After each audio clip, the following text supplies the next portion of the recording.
అందరికీ good morning. నేను మీ ASHA వర్కర్ని. Sorry ఏమీ అనుకోవద్దు.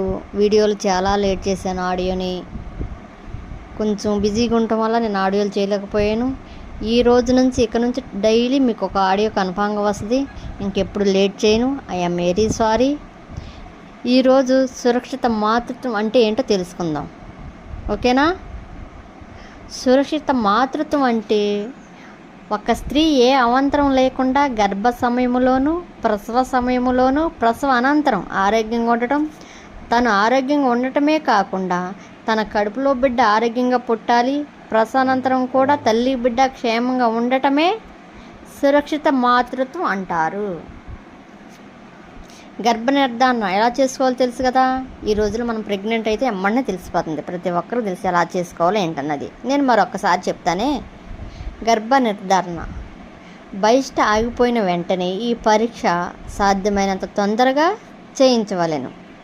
నిశ్చయ కిట్ ఉపయోగించి గర్భ నిర్ధారణ చేసుకోవచ్చు. నిశ్చయ కిట్ ఆశా ఏఎన్ఎం గారి దగ్గర ఉంటాయి. ఫ్రీగా కిట్ ఇస్తారు. గర్భిణి అని తెలిసిన వెంటనే ఆశా ఏఎన్ఎం గారి దగ్గర రిజిస్ట్రేషన్ చేయించుకోవాలి. ఏఎన్ఎం గారు రిజిస్ట్రేషన్ చేయించుకుని మీకు ఎంపీసీ కార్డు ఇస్తారు. ఎంపీసీ కార్డు గురించి మరొక ఆడియోలో తెలుసుకుందామే. కొంతమంది గర్భిణి అని తెలియగానే కొంతమంది చాలా హ్యాపీగా ఉంటారు. కొంతమంది అసంతృప్తిగా ఉండి అబార్షన్ చేయించుకోవాలని చూస్తారు. అబార్షన్ చేయించుకోవడం వల్ల వచ్చే నష్టాలు చెప్పనా? శరీరం ఆరోగ్యంపై దీర్ఘకాలం ప్రభావం ఉంటుంది. భవిష్యత్తులో గర్భధారణకు సమస్యలు వచ్చే అవకాశం ఉంది. మానసిక ఒత్తిడి, విచారణ పెరుగుతుంది. ముఖ్యంగా చట్ట ప్రకారం అబార్షన్ చేయించుకుంటే చట్టరీత్యా నేరం. అది మీకు తెలిసే ఉంటుంది కదా.